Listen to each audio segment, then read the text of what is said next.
Hey everybody, welcome back to the Chaotic Love Book Corner. My name's Acacia. Today I'm going to be doing a review on a book that I was sent by Persephone. This is... Oh, you have a little bit of...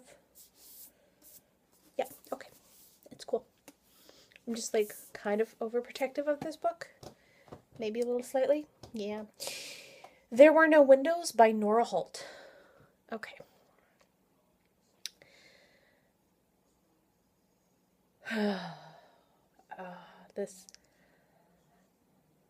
Getting my head around this book is just so hard because it's a subject very close to my heart.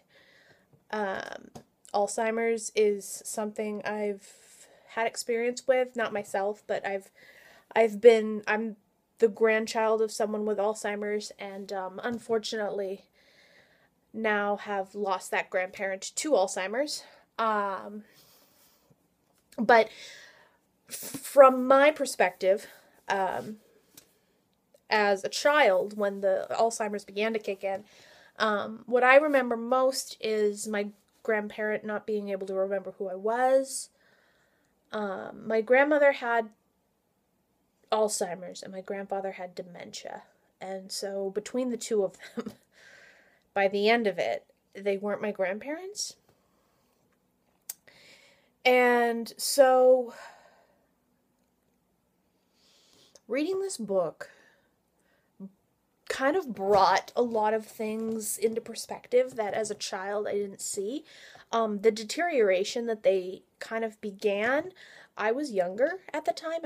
My sister and I are the youngest of that generation of family. And so what happened was we were beginning to move my grandparents out of their home because first, I believe my grandmother set the kitchen on fire. My grandfather would wander off.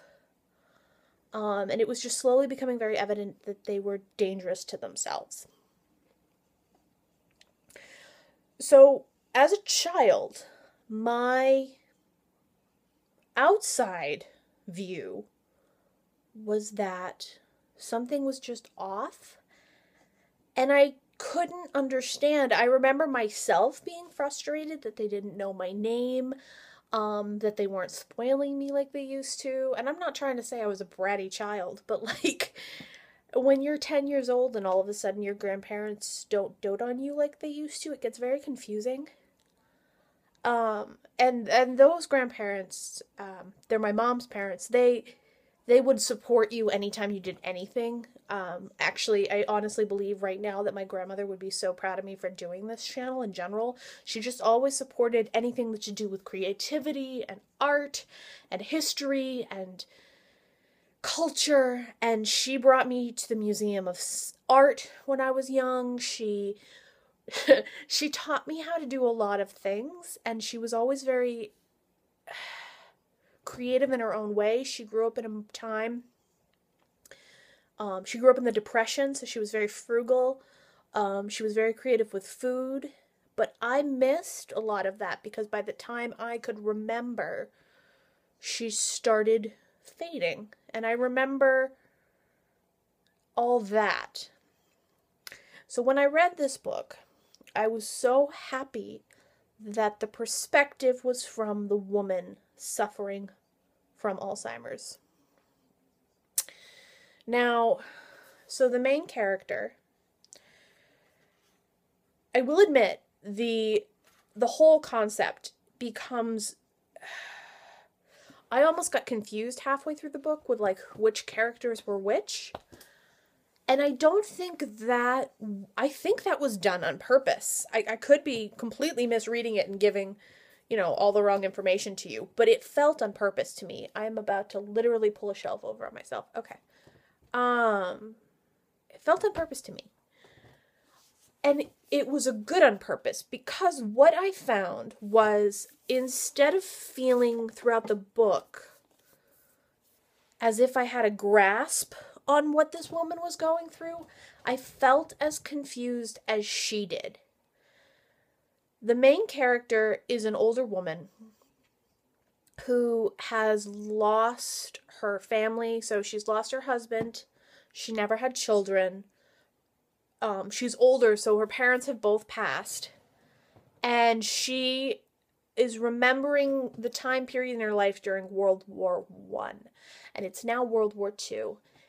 And she is now left with several servants who live with her or who work for her that are more and more aggravated by her forgetfulness. And at this point in time, I don't believe Alzheimer's had a title. I think it was still very unheard of and very just chalked up to madness. Like, there's parts in this book where there's a woman in the book whose husband has also passed away, but she's younger than the main character.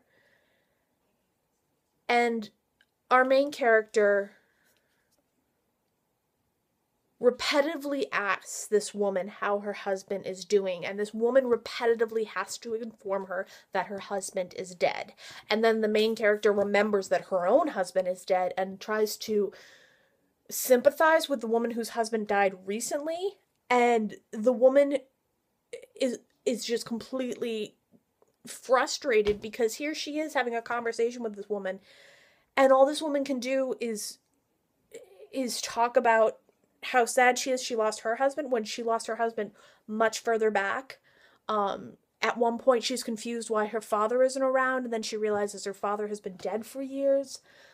She's confusing the World War One Zeppelins, I believe, with the World War II German airplanes. She's confused by the fact that the food that she's being served is less well done than she would like because it's wartime, so the food is less easy to get a hold of, and she's confused by that. She can't remember who her butcher is. She can't remember what she did yesterday. She has a cat that she's constantly looking for. I personally don't think the cat exists. But maybe, I think there's like mention that she's talking to the cat or she's around the cat a few times. But I swear it was like just her remembering the cat. Like, I can't. There's so many moments where she's having a conversation with her workers where I just got so frustrated and angry on her behalf because these women that work for her were getting snippy with her about how she couldn't remember things. And because you hear the perspective of the woman with Alzheimer's point of view, you can't help but feel so much sympathy for her, because what you're feeling is this aggravation of, but I can't remember. I don't know that. I don't have that information.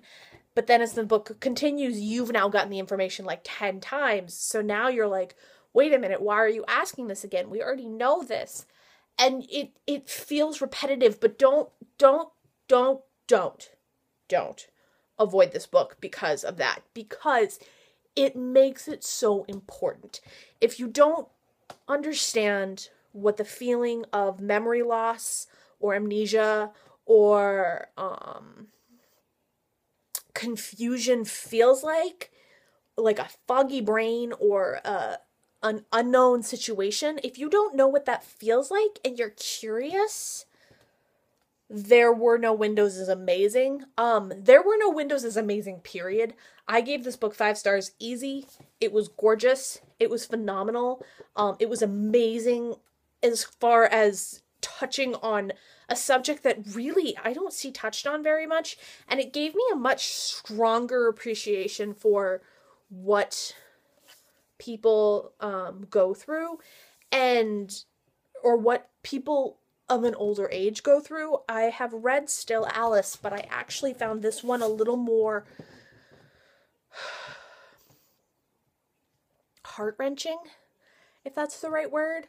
I found this a lot more honest, and I think the depiction of it being such a unknown disease at the time and just feeling like you're going mad felt even more painful than like if you're like, oh, you have Alzheimer's, and then your family like, oh, well, she has Alzheimer's, we're gonna have to tell her 5 times to brush her teeth.